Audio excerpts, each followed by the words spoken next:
Hello everyone.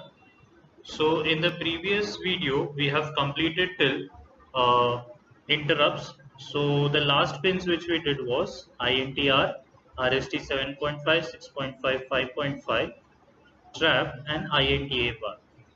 So now let us start with the next pin which is ready pin. So ये ready pin का क्या काम है? यहाँ पे उन्होंने लिखा है if the signal at this ready pin is low, the microprocessor enters into a wait state. The signal is used primarily to synchronize slower peripherals with the microprocessor. तो अभी इसका मतलब क्या हो गया? इसका मतलब ये हुआ कि मान लीजिए कि यहाँ पे एक माइक्रोप्रोसेसर है और इससे तीन चार पेरिफेरल्स कनेक्टेड है।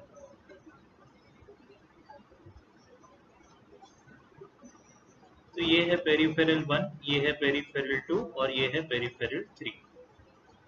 सो अब ये पेरिफेरल 1 जो है वो उतना ही फास्ट है जितना माइक्रोप्रोसेसर है।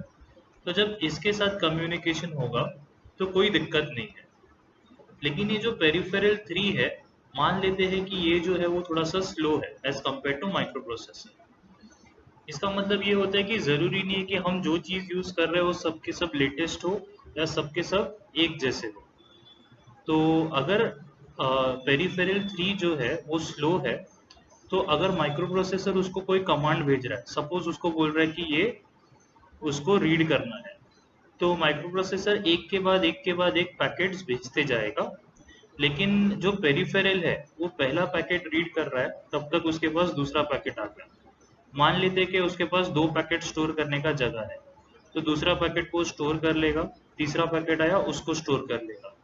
अगर अभी भी वो फर्स्ट इंस्ट्रक्शन रीड कर रहा है और माइक्रोप्रोसेसर ने उसको चौथा पैकेट भेज दिया, तो अब वहां पे ड्रॉप हो जाएगा। वो जो चौथा पैकेट है उसके पास जगह ही नहीं है इसे स्टोर करने के लिए। तो इसके लिए जो चौथा पैकेट है वो माइक्रोप्रोसेसर को लगेगा कि इसको मिल चुका है, बट पेरिफेरल 3 को कभी वो मिला ही नहीं। तो इसका मतलब ये होता है कि यहाँ पे डेटा जो है वो लॉस्ट हो जाएगा।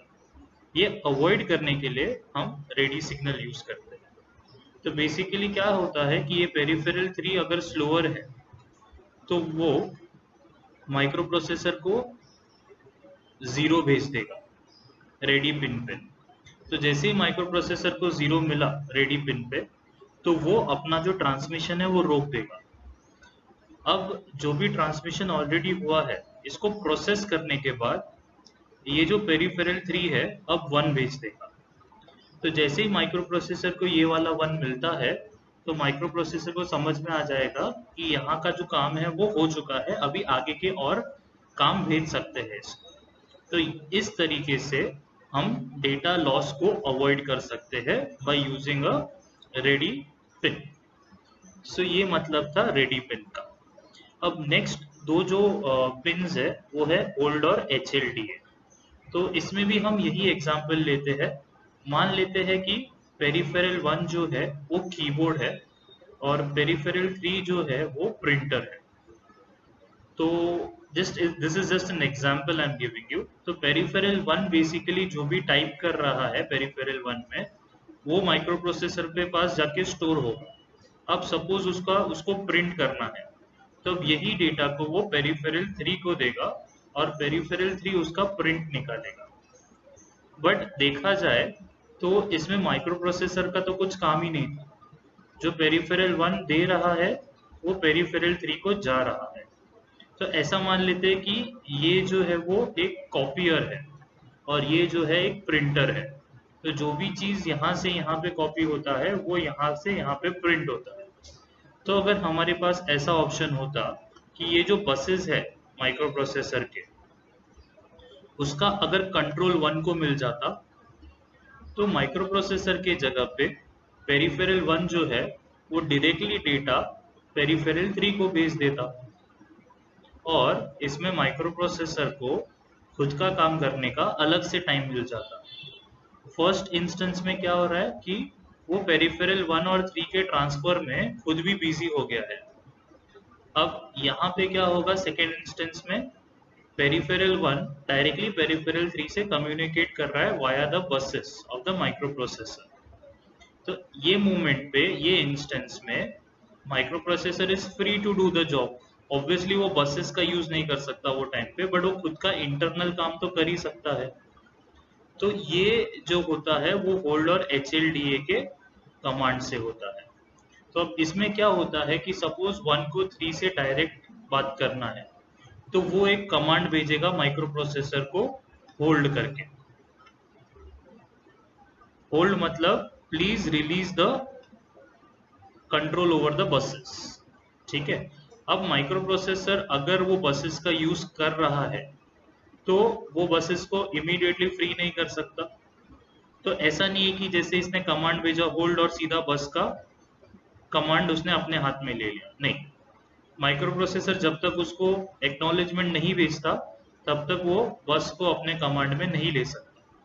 तो जब भी इसको बस का यूज रहेगा, ये होल्ड सिग्नल भेजेगा माइक्रो प्रोसेसर को। अगर माइक्रो प्रोसेसर को बस का काम नहीं है तो माइक्रो प्रोसेसर जो है वो 1 को HLDA सिग्नल भेजेगा, विच इज होल्ड एक्नॉलेज। तो अगर ये सिग्नल इसे मिलता है पेरिफेरल 1 को, तब वो बसेस को अपने कंट्रोल में ले सकता है और फिर डायरेक्टली ट्रांसफर चालू हो जाए। So this is the working of hold and HLD। Let us just go through what they have written. तो उन्होंने लिखा है when hold pin is activated by an external signal, the microprocessor relinquishes control of buses and allows the external peripherals to use them. For example, hold signal is used in DMA data transfer, which is direct memory access. HLDA is hold acknowledge. So microprocessor acknowledges the hold request by HLDA. तो जैसा मैंने आपको detail में explain किया, उन्होंने वही चीज को बहुत ज्यादा शॉर्ट में बताया है। सो दिस इज जो मैंने आपको एक्सप्लेन किया, that is the actual use of hold and HLDA। Moving on, the last two pins are reset in bar and reset out. तो रीसेट इन बार काफी स्ट्रेट फॉरवर्ड है। अगर ये बटन को हम ऑब्वियसली देख सकते हैं कि वो एक्टिव लो है, तो अगर मैंने रीसेट इन पे 0 भेज दिया तो पूरा माइक्रो प्रोसेसर जो है वो रीसेट हो जाएगा, कि हमने रीसेट बटन को क्लिक कर दिया है 0 भेज के, क्योंकि वो एक्टिव लो है। लो भेजने पे वो पिन एक्टिव हो जाएगा।